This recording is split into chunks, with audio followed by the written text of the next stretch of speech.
আমার গল্প পরিচালনার যাত্রায় এখন চলছে দশম গল্প। দশম গল্প হিসেবে আমি বেছে নিয়েছি প্রখ্যাত লেখক হুমায়ুন আহমেদের একটি ছোট গল্প। গল্পের নাম নেড়ি কুকুর এবং আজহারউদ্দিন মন্ডল। আজহারউদ্দিন মন্ডল একজন লেখক, গল্প উপন্যাসের লেখক না। তিনি ফরমায়েশ মতো নানান বিষয়ে বই লেখেন। বিসিএস গাইড, স্বামীর প্রতি স্ত্রীর কর্তব্য, সোলেমানের জাদু, পবিত্র হজ পালনের নিয়মাবলী, বড়দের হাস্য কৌতুক, ছোটদের হাস্য কৌতুক, খোয়াবনামা, অলিম্পিক খেলার ইতিহাস, সব বিষয়ে তার বই আছে। বইগুলোর মধ্যে স্বামীর প্রতি স্ত্রীর কর্তব্য হিট বই, মফস্বলে ভালো চলে। এর মধ্যে 3 এডিশন হয়েছে। ফরমাস মতো বই লেখা ছাড়াও তিনি বাংলা বাজারে একজন নামকরা প্রুফ রিডার। বানানে তার দক্ষতার জন্য অনেকেই তাকে আদর করে চিকনা ডিকশনারি ডাকে। তিনি রোগা বলেই চিকনা ডিকশনারি। মোটা হলে অবশ্যই নাম হতো মোটু ডিকশনারি। এই নামকরণ তার গর্ববোধ করার কথা। তিনি গর্ববোধ করেন না, বরং তিনি তাতে খুবই লজ্জা পান। ভদ্রলোকের বয়স ৫৭ বছর, স্বল্পভাষী, কথা প্রায় বলেন না বললেই চলে। কারোর সঙ্গে তার কোনো বিরোধ নেই। প্রুফ দেখার রেট ফর্মা প্রতি ৬০ টাকা। কেউ যদি তাকে সেখানে ২০ টাকা রেট ধরিয়ে দেয়, সেখানে তিনি মাথা নিচু করে রাখেন, কিছু বলেন না।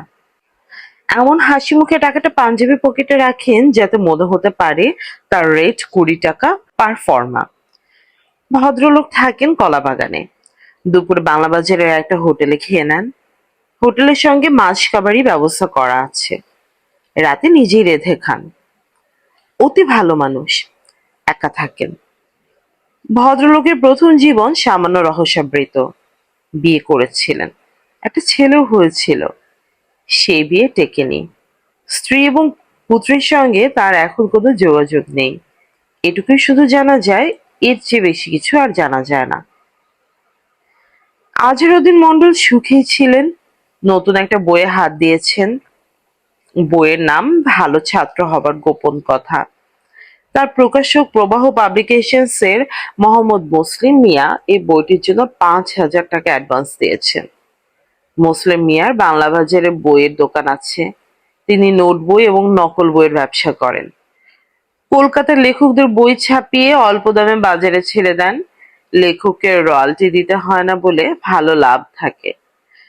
সুনীলের বই আজকাল ভালো চলছে দেখে মুসলিম অন্য লেখকদের বেশ কয়েকটা বই সুনীলের নামে বের করে ফেলেছেন। কেউ কিছু বুঝতে পারছে না, সেগুলোও ভালো চলছে। মুসলিম মিয়া বইয়ের জগতের কাউকে পছন্দ করেন না, তবে আজহারউদ্দিনকে পছন্দ করেন এবং নানান জনের কাছে আজহারউদ্দিনের জ্ঞানের প্রশংসা করেন। কোন একটা বিষয় বলে দিলে একটা লোক সেই বিষয়ের উপর ১৫ দিনে একটা বই লিখে ফেলতে পারে, এটা মুসলিম মিয়ার কাছে বিস্ময়কর ব্যাপার। এটা ঠিক, নানান বইটই ঘেঁটে লোকটা বই লেখে। সেই ঘাটাঘাটি করতে পারাটাও তো সহজ ব্যাপার না। ভালো ছাত্র হবার গোপন কথা বইটার প্রথম ২ অধ্যায় তিনি পড়েছেন। তার ধারণা বইটা স্কুল এবং কলেজে পাঠ্য হবার মতো। আজহারউদ্দিন অত্যন্ত মনোযোগ দিয়ে ভালো ছাত্র হবার গোপন কথা বইটি লিখছিলেন। তিনি নিজে কোনো কালেই ভালো ছাত্র ছিলেন না। ভালো ছাত্র হবার গোপন কিংবা প্রকাশ্য কোনো কথাই তার জানা নেই। কাজেই তাকে বানিয়ে লিখতে হচ্ছে। বানিয়ে বানিয়ে লিখলেও প্রচুর চিন্তা ভাবনা করতে হচ্ছে। এই মুহূর্তে তিনি বইটির ৩য় চ্যাপ্টার লিখছেন। চ্যাপ্টারের শিরোনাম শরীর ঠিক তো সব ঠিক। এই অংশে ভালো ছাত্র হবার পেছনে শরীরের যে ভূমিকা তার বিস্তারিত বর্ণনা দিচ্ছেন। মোটামুটি গল্পের ভঙ্গিতে বলা হচ্ছে, কাল্পনিক একটা ছেলে যার নাম সুজন, তাকে উদ্দেশ্য করেই যেন তার বাবা কথা বলছেন। সুজন, লক্ষ্মীপুত্র আমার, আমার আদরের ধন, নয়নের মণি, তোমার শরীর ঠিক আছে তো? বাবা, শরীর ঠিক না থাকলে কিন্তু সবই গেল। মনে করা যাক তুমি অত্যন্ত ভালো ছেলে। ইংরেজি, অঙ্ক, ভূগোল সবই তুমি ভালো জানো। কিন্তু মানিক আমার, অসুস্থ শরীরে কি তুমি পরীক্ষা দিতে পারবে? কাজেই মনীষীদের কথাটা কি বিবেচনায় আনা কর্তব্য নয়? মনীষীরা বলে গেছেন, হেলথ ইজ ওয়েলথ। সহজ বাংলায় শরীর গেল তো সবই গেল। এই পর্যন্ত লেখার পর একটা ঘটনা ঘটলো। তার কাছে মনে হলো কে যেন গলা খাকারি দিল। রাত বাজে 2টো। এই সময় গলা খাকারি কে দেবে? তিনি চমকে তাকালেন।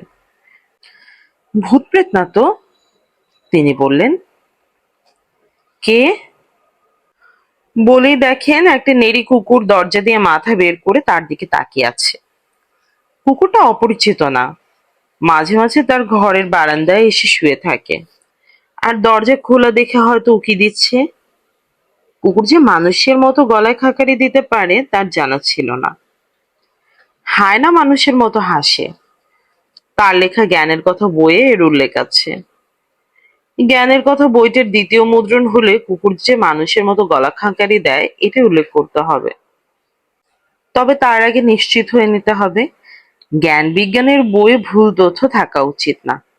ভুল থাকলে কোমলমতি শিশুরা ভুল শিখবে। কুকুর হয়তো তার মতো করে শব্দ করেছে। লেখালেখির কাজে অতিরিক্ত মনোযোগ থাকায় তার কাছে কুকুরের শব্দ মানুষের গলা খাকারির মতো বলে মনে হয়েছে। তিনি কুকুরের দিকে তাকিয়ে কড়া গলায় বললেন, যা ভাগ। কুকুরটা মনে হয় খুব দুঃখিত হলো। কিছুক্ষণ তার দিকে তাকিয়ে মাথা সরিয়ে নিল। আজহারউদ্দিন মন্ডল হাত মুখ ধুয়ে ঘুমোতে গেলেন। রাত বেশি হয়েছে, আরো রাত জাগলে সমস্যা হবে। শরীর ঠিক রাখতে হবে। শুধু যে ভালো ছাত্ররাই শরীর ঠিক রাখবে তা নয়, অন্যদেরও রাখতে হবে। এমনকি চোরদেরও শরীর ঠিক রাখতে হয়। শরীর ঠিক না থাকলে চোরেরা চুরি করবে কিভাবে? তার ঘুম এলো না। যে কোনো কারণেই হোক ঘুম চটে গেছে। তিনি কিছুক্ষণ বিছানায় এপাশ ওপাশ করলেন। বিছানা থেকে নেমে পানি খেলেন। দরজা খুলে বারান্দায় চলে এলেন। বারান্দায় খোলা বাতাসে হাঁটাহাঁটি করলে যদি ঘুমটা আসে। খোলা বাতাসে অক্সিজেন বেশি থাকে। অক্সিজেন ঘুমের জন্য সহায়ক। কোন এক পত্রিকা পড়েছিলেন। কুকুরটা বারান্দায় ঘুমাচ্ছিল। তাকে দেখে উঠে দাঁড়ালো এবং জিজ্ঞাসু চোখে তাকিয়ে রইল। তিনি বললেন, ঘুম আসছে না বুঝলি, ঘুমে প্রবলেম হচ্ছে। কুকুরটার সঙ্গে সঙ্গে লেজ নাড়লো, যেন সে বুঝতে পারছে। আজহার সাহেবের ঘুমে প্রবলেম হওয়াতে সেই দুঃখিত বোধ করছে। আজহারউদ্দিন বললেন, তুই কি একা থাকিস নাকি? কুকুরটা এমন একটা শব্দ করলো যেন তার কাছে মনে হলো হ্যাঁ। তিনি বললেন, তুই কি একটা মজার ব্যাপার জানিস? মজার ব্যাপারটা হচ্ছে শুধু মানুষ আর কুকুর এই দুটি প্রাণী একা থাকতে পারে, আর কোনো প্রাণী পারে না। একটা শালিক কখনোই দেখা যায় না। যেখানে একটা শালিক থাকবে তার আশেপাশেই থাকবে আরেকটা শালিক। একটা বাঘ যেখানে থাকবে তার আশেপাশে থাকবে আরেকটা বাঘিনী। বুঝলি? শুধু মানুষ আর কুকুরের বেলায় আলাদা নিয়ম। একটা মানুষ যেমন প্রচুর দেখা যায়, তেমনি একটা কুকুরও প্রচুর দেখা যায়। কুকুরটা বলল, হুম। তিনি নিজের মনেই বললেন, মানুষের সঙ্গে কুকুরের আরো মিল আছে। মানুষ জ্যোৎস্না পছন্দ করে, কুকুরও করে। ভরা জ্যোৎস্নায় কুকুরদের দেখা যায় থাবা মেলে চাঁদের দিকে তাকিয়ে আছে। কুকুরটা আবার হু করে শব্দ করলো। আজহারউদ্দিন মন্ডল খুবই অবাক হলেন। আশ্চর্য, তিনি একটা কুকুরের সঙ্গে কথা বলছেন কেন? তার কি মাথাটা খারাপ হয়ে যাচ্ছে? মনে হয় ভালো ছাত্র হবার গোপন কথা বইটা লিখতে গিয়ে মাথার ওপর চাপ বেশি পড়েছে। চিন্তা ভাবনা বেশি করতে হচ্ছে। তার কথাবার্তা বলার লোক নেই, সেটাও একটা কথা। কথা বলার মতো কেউ একজন থাকলেই এই সমস্যা হতো না। যেমন সুজন বলে যদি কেউ সত্যি সত্যি থাকতো তাহলে। আজহারউদ্দিন বারান্দায় রাখা বেঞ্চিতে গিয়ে বসলেন। একটা সিগারেট ধরালেন। কুকুরটা এগিয়ে এলো। আজহারউদ্দিন বললেন, একটা বই লিখছি বুঝলি, ভালো ছাত্র হবার গোপন কথা। তোরা যদি পড়তে পারতি তাহলে তোদের জন্য একটা বই লিখতাম, ভালো কুকুর হবার গোপন কথা। কুকুরটা আনন্দে লেজ নাড়ল। তোর কি রাতের খাওয়া হয়েছে? কুকুরটা লেজ নাড়ল। শুধু লেজ না, হাস্যচক ভঙ্গিতে মাথাও নাড়ল। মনে হচ্ছে তার রাতের খাওয়া হয়েছে। খাওয়া দাওয়া ঠিক মতো করবি বুঝলি, শরীর ঠিক রাখতে হবে। তোর আমার জন্য শরীর ঠিক রাখা খুব দরকার।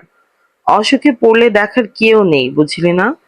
একবার আমার টাইফয়েড হলো, কি যে কষ্ট করেছি সে আর বলার না। এক গ্লাস পানি হাতে এগিয়ে দেওয়ার কেউ নেই। শেষে মুসলিম মিয়া সাহেব আমাকে হাসপাতালে ভর্তি করে দিলেন। প্রায় 1 মাসের মতো হাসপাতালে ছিলাম। কুকুরটা বসেছে তার সামনে। গ্রামোফোন রেকর্ডে কুকুরদের বসে থাকার যে ছবি থাকে, অবিকল সেভাবে বসা। মনে হচ্ছে সে আজরউদ্দিনের কথা খুব মন দিয়ে শুনছে। তিনি বিভ্রান্ত হয়ে পড়লেন। কুকুরটা কি মানুষের কথা বুঝতে পারছে? বুঝতে না পারলে এমন কান খাড়া করে প্রতিটি কথা শুনছে কেন? তিনি তার জ্ঞানের কথা বইটিতে ডলফিন মাছের কথা বলেছিলেন। প্রাণী বিজ্ঞানীদের ধারণা ডলফিন মাছ নিজেদের মধ্যে কথা বলে, হয়তো মানুষের কথাও কিছু বুঝতে পারে। কে জানে, কুকুরও হয়তো পারে। আজহারউদ্দিন সারা রাত বারান্দার বেঞ্চিতে বসে কাটিয়ে দিলেন। কুকুরটাও ঘুমালো না। সে তার সামনে কান খাড়া করে বসে রইল। আজহারউদ্দিনকে দেখে মোসলেম মিয়া আঁতকে উঠে বললেন, আপনার কি হয়েছে? আজহারউদ্দিন কাচুমাচু মুখ করে বললেন, কিছু হয়নি। কিছু হয়নি মানে? চোখ ডেবে গেছে, চোখের নিচে কালি, মনে হচ্ছে কয়দিন ধরে দাড়িও শেভ করছেন না। সমস্যাটা কি? কয়েকদিন ধরে ঘুম হচ্ছে না, সারা রাত জেগে থাকি। আরে, জেগে থাকেন কেন? ঘুম হয় না, এজন্যই জেগে থাকি। বারান্দায় বসে থাকি। বইটা যে লিখেছিলেন সেটা কত দূর? এখন আর লিখতে পারছি না। লিখতে না পারলে হবে? আপনি তো রবীন্দ্রনাথ না যে মুড আসবে তারপর লিখবেন। এসএসসি পরীক্ষার আগে আগে বই মার্কেটে ছাড়তে হবে। কাগজ কিনে রেখে দিয়েছি। একেবারেই ঘুম হচ্ছে না, শরীরটা জুত পাচ্ছে না। জুত না পেলেও বই লিখে শেষ করতে হবে। মানুষ হয়ে জন্মানোর এই হলো সমস্যা। আগে কাজ, তারপর শরীর। ঠিক বলেছি কিনা? আজহারউদ্দিন নিচু গলায় বললেন, আমারও মাঝে মাঝে ইচ্ছে করে মানুষ না হয়ে যদি পশু হয়ে জন্মাতে পারতাম তাহলে খুব ভালো হতো। এই যেমন ধরুন কুকুর। মোসলেম মিয়া বিস্মিত হয়ে বললেন, এত প্রাণী থাকতে কুকুর হয়ে জন্মাতে চান কেন? কুকুর হয়ে জন্মালে তো গু খেতে হবে। গু খাওয়ার চেয়ে মানুষের জন্মানো ভালো না? আজহারউদ্দিন মাথা চুলকাতে চুলকাতে বললেন, তা অবশ্য ভালো। যাই হোক, 10 ফর্মা প্রুফ জমে আছে। দেখে দিয়ে তারপর বাড়ি যাবেন। আজকে প্রিন্ট অর্ডার দিতে হবে। পারবেন না? জি পারবো। আর শুনুন, ঘুম নিয়ে এত দুশ্চিন্তা করবেন না। নেপোলিয়ান দিনের মধ্যে 2 ঘন্টা ঘুমাতেন, তাও ঘোড়ার পিঠে। তার যদি তাতে অসুবিধা না হয় তাহলে আপনার হবে কেন? ঠিক বলছি না? জি ঠিক। বসে থেকে সময় নষ্ট করছেন কেন? 10 ফর্মা প্রুফ দেখতে সময় লাগবে। একটা কথা ছিল। কথা পরে শুনবো। প্রুফ দেখে যাওয়ার পথে বলবেন। এখন কাজে লেগে যান। আমি চা সিগারেট পাঠিয়ে দিচ্ছি। জি আচ্ছা। আজহারউদ্দিন রাত 11টা পর্যন্ত প্রুফ দেখলেন। মোসলেম মিয়া খুশি খুশি গলায় বললেন, এই তো কাজ নেমে গেল। এখন বলেন আপনার কি কথা? আজহারউদ্দিন বললেন, থাক, আরেকদিন বলবো। আরেকদিন বলবেন কেন? আজই বলুন। আমার শরীরটা ভালো না। সে তো দেখতেই পাচ্ছি। বিশ্রাম দরকার। বইটা শেষ করে বিশ্রাম নেন। আমার ধারণা আপনার এই বইও হিট করবে। স্বামীর প্রতি স্ত্রীর কর্তব্য যেমন 3 এডিশন হয়েছে, এটারও ইনশাল্লাহ 3-4 এডিশন হবে। নিন, 100টা টাকা রেখে দিন। হিসাব নিকাশ পরে হবে। আজহারউদ্দিন টাকাটা পকেটে রাখতে রাখতে বিড়বিড় করে বললেন, আমার মাথাটা বোধহয় খারাপ হয়ে গেছে। মুসলিম মিয়া বিরক্ত গলায় বললেন, মাথা খারাপের কথা বলছেন কেন? মাথার কি হয়েছে? একটা নিরীহ কুকুরের সঙ্গে সারা রাত গল্প করি। মুসলিম মিয়া তাকিয়ে রইলেন। আজহারউদ্দিন কি বলবেন বুঝতে পারলেন না। মুসলিম মিয়া ভুরু কুঁচকে বললেন, কার সঙ্গে কথা বলেন? কুকুরের সঙ্গে। একটা কুকুরের সঙ্গেই তো গল্প করেন, তাই না? নাকি সব কুকুরের সঙ্গে গল্প করেন? একটা কুকুরের সঙ্গে। কি গল্প করেন? এই সাধারণ গল্প, সুখ দুঃখের আলাপ। এটা কোনো মাথা খারাপের লক্ষণ না। সুখ দুঃখের কথা অনেক মানুষ পশু পাখির সাথে বলে। ছোটবেলায় আমি একটা ময়না পেলেছিলাম, কত কথা বলতাম ময়নার সঙ্গে। যান, বাসায় যান, ভালো করে গোসল করে খাওয়া দাওয়া করেন, তারপর একটা হিস্টাসিন খেয়ে ঘুম দেন। হিস্টাসিন অ্যালার্জি ট্যাবলেট হলেও ঘুমের কাজ করে। আপনার কাছে হিস্টাসিন আছে? জি না, আমার কাছে আছে, নিয়ে যান। একটা হিস্টাসিন আর একটা রিল্যাক্সেন, ডাবল অ্যাকশন। আজহারউদ্দিন এক পাতা হিস্টাসিন ট্যাবলেট নিয়ে ঘরে ফিরে এলেন। মাথা খারাপের আসল লক্ষণ মুসলিম মিয়াকে বলতে পারলেন না।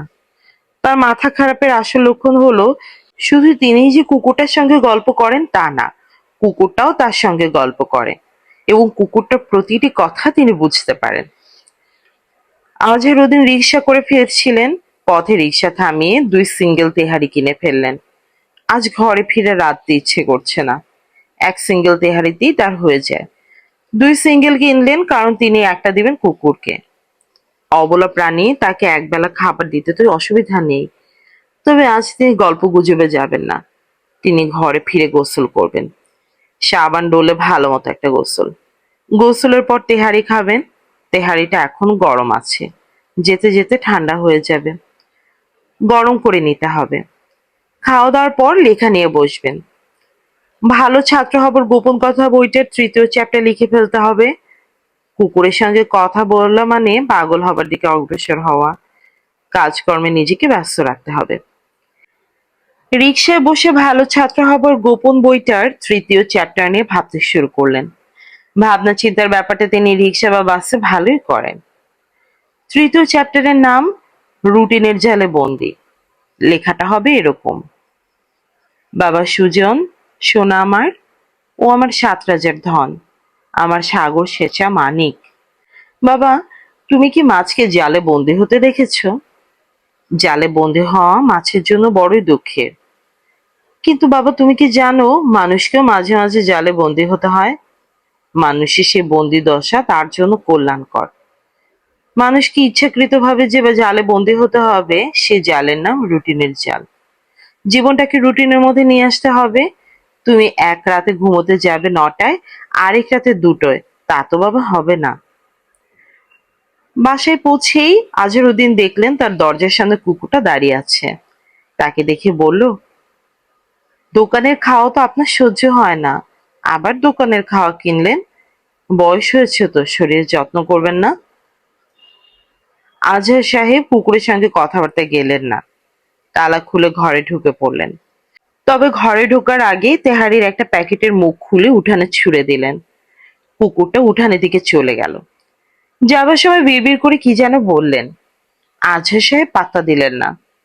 কুকুরের কথা শুনে জীবন কাটালে হবে না, তার কাজকর্ম আছে। ভালো ছাত্র হবার গোপন কথা বইটার জন্য অ্যাডভান্স নেওয়া আছে, এতদিনে বইটার লেখা হয়ে যেত। তিনি গোসল সেরে খাওয়া দাওয়া করে অনেকদিন পর খাতা কলম নিয়ে বসলেন। রাত 2টো পর্যন্ত লেখালেখি করলেন। চ্যাপ্টারটা যেভাবে লিখবেন বলে ভেবেছেন তার চাইতে ভালো লিখে ফেললেন। তার মনটা ভালো হয়ে গেল। আগামীকাল মুসলিম মিয়াকে পাণ্ডুলিপিটা দিলে তিনি বড়ই খুশি হবেন। আজহারউদ্দিন বিছানায় যাবার আগে বারান্দায় বেঞ্চিটার উপর বসলেন। ঘুমোতে যাবার আগে একটা সিগারেট খাবেন। চায়ের তৃষ্ণাও হচ্ছে, কিন্তু চা খাওয়াটা ঠিক হবে না, ঘুম চটে যাবে। কুকুরটা উঠানে বসে আছে। আজহার সাহেবকে দেখলে অন্য সময় কাছে চলে আসতো, আজ আসছে না। ব্যাটা বোধহয় রাগ করেছে। রাগ করার যদিও কিছুই নেই। আজহারউদ্দিন 1 সিঙ্গেল তেহারি এনে খাইয়েছেন। 1 সিঙ্গেল তেহারির দাম 15 টাকা। কুকুরটা এগিয়ে আসছে। আজহারউদ্দিন ঠিক করে ফেললেন আজ কথা বলবেন না। কুকুরটা কথা বলা শুরু করলেও না। ব্যাটা একা একা আর কতক্ষণ চালাবে? আপনার কি হয়েছে? কুকুরটাই প্রশ্ন করেছে। আজহারউদ্দিন জবাব দিলেন না, গভীর মনোযোগে সিগারেট টানতে থাকলেন। আমার উপর রাগ করেছেন? আজহারউদ্দিন জবাব না দিয়ে আরেকটা সিগারেট ধরালেন। কুকুরটা তার সামনে বসলো। আমি যদি কোনো অপরাধ করে থাকি ক্ষমা করে দিয়েন। আজহারউদ্দিন নিজের অজান্তেই বললেন, চুপ। আপনি একটার পর একটা সিগারেট টানছেন, এটা তো ঠিক না। শুয়ে পড়েন। রাত জেগে এত পরিশ্রম করছেন, এটাও ঠিক না। আজহারউদ্দিন বললেন, পরিশ্রম না করলে খাবো কি? কুকুরটা দীর্ঘ নিঃশ্বাস ফেলে বলল, এটাও ঠিক। কুকুর হয়ে জন্মালে আপনাকে খাওয়া খাদ্য নিয়ে চিন্তা করতে হতো না। দিনের খাওয়া কোনো না কোনো ভাবে জুটেই যেত। কি করবেন, মানুষ হয়ে জন্মেছেন। যান, ঘুমোতে যান। তোর জন্য তেহারি এনেছিলাম, খেয়েছিস? হুম। কেমন ছিল? ভালো। আজ আমার কপাল ভালো গেছে। দুপুরে বিয়ে বাড়ির খাবার খেয়েছি, বিরিয়ানি আর ফিরনি। আমার সঙ্গে আরো কুকুর ছিল, কামড়াকামড়ি করে খাবারে ভাগ নিয়েছি। তবে তার মধ্যেও আনন্দ আছে। কি আনন্দ? সেটা আপনি বুঝতে পারবেন না। কুকুরের আনন্দ। কুকুর হয়ে না জন্মালে এই আনন্দ বোঝা যায় না। যুক্তিযুক্ত কথা। আপনি ঘুমাবেন না? ঘুম আসছে না। ঘুম না আসলে চা বানান, চা খেতে খেতে গল্প করেন। তুই চা খাবি? জি না, চা আমার পছন্দ না। গরম জিনিস খেতে পারি না। ঠান্ডা করে দিই? না, কষ্ট করার দরকার নেই। কষ্ট আর কি, নিজের জন্য তো চা বানাবোই। আজহারউদ্দিন চা বানাতে গেলেন। ভালো ছাত্র হবার গোপন কথা বইটির ৩য় অধ্যায় পড়ে মুসলিম মিয়া অভিভূত হলেন। বড় সুন্দর লেখা, ভাষা প্রাঞ্জল, ক্ষুরধার যুক্তি। মুসলিম মিয়া বললেন, ঠাট্টা করছি না। নোবেল প্রাইজ পাওয়ার কাছাকাছি একটা বই লিখে ফেলেছেন। আজহারউদ্দিন মাথা নিচু করে রাখলেন। মুসলিম মিয়া বললেন, এই বই আমি ২ এডিশনে ছাপাবো, হার্ড কভার এবং পেপার ব্যাক। বইয়ের বিজ্ঞাপনও ঠিক করে ফেলেছি। ১০ জন গৃহশিক্ষকের চেয়েও যে গ্রন্থ বেশি। আমার ভাষা টাষা আসছে না আজহার সাহেব, আপনি বিজ্ঞাপনটা গুছিয়ে লিখে দেবেন। আমি ডেইলি পেপারে বিজ্ঞাপন তো দেবই, টিভিতেও দেব। আর শোনেন আজহার সাহেব, আজ রাতে আপনি আমার সাথে ৪টা ডাল ভাত খাবেন। আজহারউদ্দিন বললেন, আজ থাক, শরীরটা ভালো না। না না, আজই খাবেন। প্রুফ দেখার কিছু কাজও আছে। কাজ শেষ করে রাতে আমার এখানে খাওয়া দাওয়া করে আমার এখানে ঘুমিয়ে পড়বেন। অসুবিধা আছে কোনো? জি না। রাত জেগে লেখালেখিও করতে পারেন। ৪ নম্বর অধ্যায়টা শুরু করে দেন। আমি ফ্লাস্ক ভর্তি করে চা দিয়ে রাখবো। নাকি নিজের জায়গা ছাড়া আবার লিখতে পারেন না?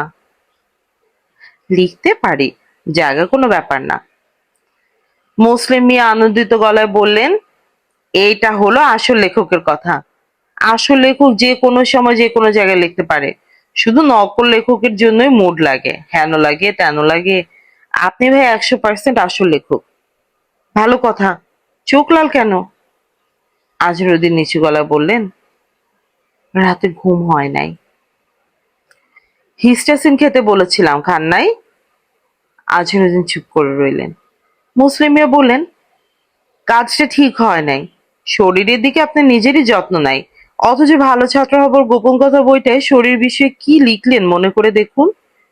থাক, আজ আর রাত জেগে কাজ করার দরকার নেই। আরাম করে আজ ঘুমাবেন। আপনার ভালো মন্দ কিছু হলে দেশেরই একটা ক্ষতি হয়ে যাবে। খাওয়া দাওয়ার পর মুসলিম মিয়া বাইরের ঘরে আজহারউদ্দিন ঘুমোতে গেলেন। নতুন জায়গায় তার ঘুম হয় না। কিন্তু আজ ব্যাপার ভিন্ন হলো। হিস্টাসিন খাবার জন্য হোক বা অতিরিক্ত ক্লান্ত থাকার জন্যই হোক, বিছানায় শোয়া মাত্রই সে ঘুমিয়ে পড়লেন। কয়েক ঘন্টা তার ঘুম খুব ভালো হলো। যখন ঘুম ভাঙলো তখন প্রায় রাত ২টা। জানালা গলে জ্যোৎস্নার আলো আসছে। আজহারউদ্দিনের মনে হলো তিনি জ্যোৎস্নার মধ্যে শুয়ে আছেন। তিনি বিছানা থেকে নেমে বারান্দায় এলেন। কি আশ্চর্য কাণ্ড! বারান্দায় নিরু কুকুরটা বসে আছে। তাকে দেখে উঠে দাঁড়িয়ে লেজ নাড়তে লাগলো। তিনি বললেন, তুই এখানে? কুকুরটা ক্লান্ত স্বরে বলল, গন্ধে গন্ধে চলে এসেছি। চলে এসেছিস যখন ডাকলি না কেন? আরাম করে ঘুমোচ্ছিলেন, তাই মায়া লাগলো। তুই এসেছিস ভালোই হয়েছে। কেমন ফকফকা চাঁদনি দেখলি? চাঁদনি কি জানিস? কুকুর জবাব দিল না। আজহারউদ্দিন বেঞ্চে বসতে বসতে বলল, চাঁদনি হলো জ্যোৎস্না, চাঁদ থেকে চাঁদনি। বকুল জ্যোৎস্নাকে বলতো চাননি। বকুল কে তোকে বলা হয়নি। বকুল হলো আমার বউ। এখন একা থাকলে কি হবে? একসময় আমার বউ ছিল, একটা ছেলেও ছিল। ছেলের নাম হলো সুজন।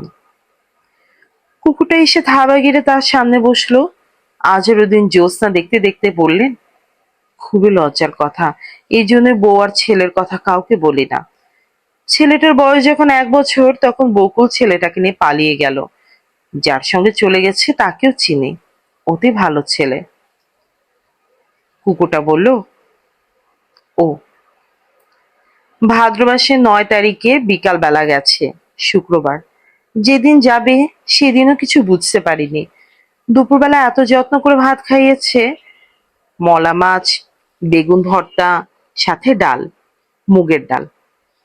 ও। খাওয়া দাওয়ার পর পান খেয়ে ঘুমোতে গেছি। ঘুম থেকে উঠে দেখি নাই। প্রায় 26 বছর হয়ে গেছে। মনে হয় এই তো সেদিন। আপনার সঙ্গে আর দেখা হয়নি? না, বিদেশে চলে গেছে। আমিও যোগাযোগের চেষ্টা করিনি। কি দরকার? ঠিক বলেছেন, কি দরকার? এখন বয়স হচ্ছে তো, মন দুর্বল হয়েছে। এখন মনটা সারাক্ষণ উদাস হয়ে থাকে। ইচ্ছে করে ঘর বাড়ি ছেড়ে রাস্তায় নেমে যাই। চলেন যাই নামি। তুই নামতে বলছিস? হুম।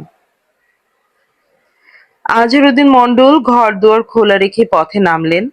কুকুরটা আগে আগে চলে যাচ্ছে, তিনি যাচ্ছেন পেছন পেছন। মাঝে মাঝে তিনি যখন গল্প শুরু করছেন তখনই শুধু কুকুরটা থামছে। আমাদের বিয়ে কি মাসে হয়েছিল জানিস? শ্রাবণ মাসে। ঠিক বলেছিস তো, বুঝলি কি করে? আশ্চর্য! হ্যাঁ, শ্রাবণ মাসেই তো বিয়ে হয়েছিল। আরে বাসরে, কি বৃষ্টি! রাত 1টার দিকে শুরু হলো ঝড়। দাঁড়া, কোথাও বসি, বসে গল্পটা বলি, দারুণ ইন্টারেস্টিং। আজহারউদ্দিন মন্ডল ফুটপাতে পা ছড়িয়ে বসলো। কুকুরটা মুখোমুখি না বসে তার পাশে বসেছে। তাতে গল্প বলতে আজহারউদ্দিন মন্ডলের কোনো অসুবিধা হচ্ছে না। কুকুর তো আর মানুষ না যে তার সাথে মুখোমুখি বসে কথা বলতে হবে। সে পাশে বসে কথা শুনছে, এই যথেষ্ট। এই আনন্দই তার রাখার জায়গা নেই। এই ছিল আমার পড়ে শোনানো 10ম গল্প। আমি চেষ্টা করছি নিয়মিত গল্প পড়ে শোনানোর। যারা আমাকে নিয়মিত শুনতে চান তারা সাবস্ক্রাইব করার সাথে সাথেই বেল আইকনে প্রেস করে রাখবেন। তাহলে আমি যখনই নতুন গল্প দেব তখনই একটা নোটিফিকেশন আপনাদের ডিভাইসে চলে আসবে। সবাই ভালো থাকবেন, সুস্থ থাকবেন, বই পড়বেন, বই শুনবেন, বইকে ভালোবাসবেন। ধন্যবাদ।